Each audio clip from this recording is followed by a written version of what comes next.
Hey everybody, welcome to a very fun night here in Concord, North Carolina.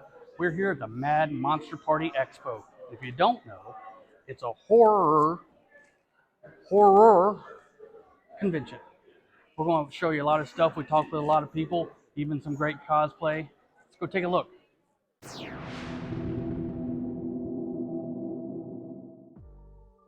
Hey, what's your name? Hi, I'm Victoria Ubel. I'm the writer, director, and the lead actress for the movie Heir of the Witch. It was inspired on my grandmother, who was actually a witch, and also on the folklore from the country that I'm in, which is Republic of Moldova. Oh wow, that's awesome. All right, so I'm going to step out a minute, but I want you to tell me all about what it took to make this movie. Don't leave anything out because I know it's been a good project for you because it looks like you're super proud of it. Thank you so much. Yes. Okay, so I took this movie. We started filming it 3.5 years ago. It was right in the midst of COVID-19. It was challenging times for all of us, for the whole team, but we made it. It's here. It's available on all streaming platforms. It's called Heir of the Witch. It's available on Amazon, on Apple, on Vudu, on YouTube, everywhere.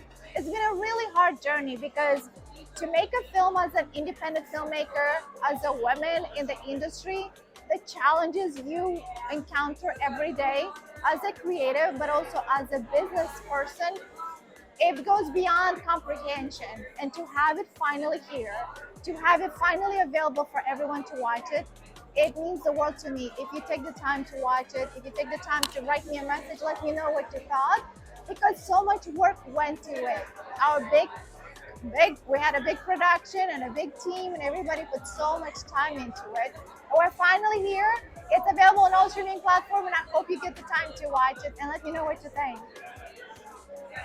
Cosplayers at a horror convention go a little bit differently, as you can see, but there's still so much fun and so much imagination, and oh my gosh, they put so much detail into their cosplay, and I don't think they really liked me hanging around too much, and next thing you know, I'm in a coffin. But you know what? We still had to go in and find some fun of our own. We found a wrestling ring. I think I even found Michael Myers once, and then he found Chris, and he didn't last too long. But then we found AEW star Danhausen, and man, I gotta tell you, he was really cool. You should check him out if you ever come to your town. What's your name? I'm Damon Bowie. Damon, tell me about your art. What's some of your favorite pieces that you have here? Well, effectively, it's all of the pieces that you see. So I don't do anything that I don't enjoy personally. And sometimes it's not so much about the character. It's more about the challenge of the piece itself. And a lot of that is dependent on... I love this piece right here. Well, like this is, for instance, so growing up, I was not a Turtles fan. It just wasn't my thing. But I had a group of friends who were always behind me to do Turtles because they were. And so I randomly picked Raphael as my favorite turtle. And I liked his angst, and the fact that he's probably like me. He was the quiet one, and he had an anger problem. And so that was my inspiration. That's how I could actually organically get into that character, and then it expanded to the other ones. Ever since then, they hit really hard when I first did them, and it now is something that I revisit every year. I do a new piece of Turtles every year. Now, I love how you actually put the different fandom together. Yeah, which is great. Everything from Alien and Predator to all of the great slashers. Okay, so with all of your great combos, which one do you think sells the best at a con like that? Universally, I would say it was the Alien and Predator. If you look down there, I believe we still have one left, the Jack and Eddie. Oh yeah, that's a great one. They're both from the Tim Burton universe, although not in the same world. But that is probably my best-selling print of a mashup ever. Great. So. Do you have a favorite DC or Marvel? Batman is always my favorite DC. He's amongst my favorite top 3 things to draw. Who do you like best? Who used to draw him? Jay Lee or McFarlane? I guess I would have to say Jay Lee. I'm not a big fan of McFarlane's aesthetic. I got you. That's great. And I love the old style of Star Wars things that you have in here. I love the Beetlejuice with Another Tim Burton. Another Tim Burton. Yeah, it's great. You got all these great Pinhead, John Wick. It's great, man. So if someone wants to buy something after the con, how would they get a hold of you to purchase something? They would go to BLX. BLX, BL Exclusives, the X, not EX, BLX Exclusives.com. Awesome. I'm here with Acadian and Graveyard Grace, and they have a great podcast. Can you tell us all about it? Yes, it is called Strangeful Things. Murder can be fun if it's not you. If you want to learn about historical horror and madness and monsters and cannibals and stuff, but don't want it to be a big bummer, then you should listen to us. How many episodes do y'all have out right now? Up to 200 maybe? Well, close to 200, I think. What's been one of your most downloaded episodes? The Bell Witch, we did sort of as a play.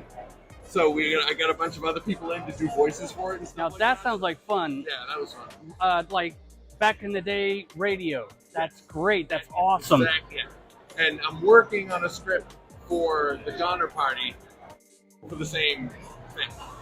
Just get some more. How often do they come out?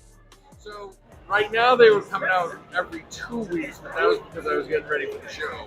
So generally it's weekly. Okay.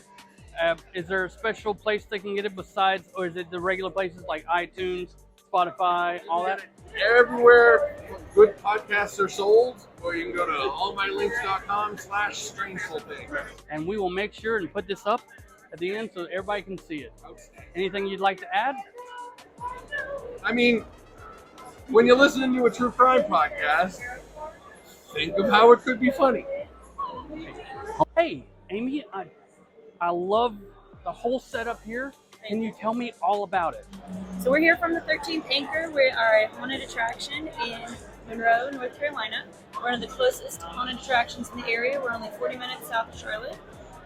So we have expanded our entire attraction this year. We have 3 attractions. We have a bar in a refurbished 1800s train car.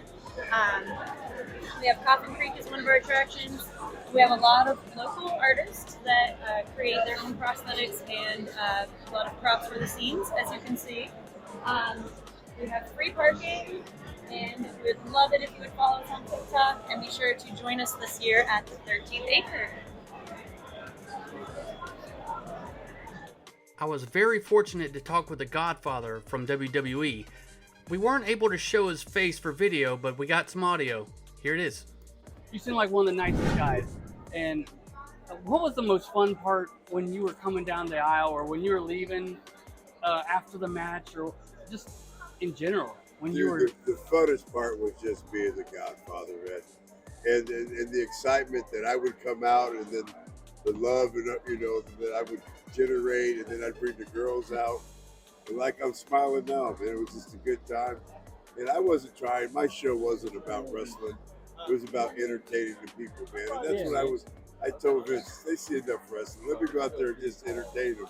So, that's what I did. I went out there and just entertained them. I had from the beginning to the middle to the end, man. It was a great time, and it was a pleasure. I always love seeing you go out there with your cane, man, and just you had that huge smile on your face every time you would walk down. That was awesome. Well, believe me, brother, I was probably enjoying it more than you were watching. I'm sure you were, man. Thank you, sir. I appreciate You're welcome, guys. Oh my gosh, we had a great time. Talked to so many people, saw so many cool cosplays, and we made some new friends, didn't we, guys? And I accidentally got Gizmo wet, and actually kind of reminds me of my dog Cole, don't you?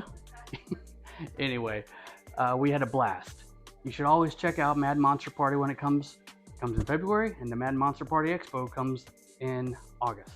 So check them out in February, and we'll see you next time.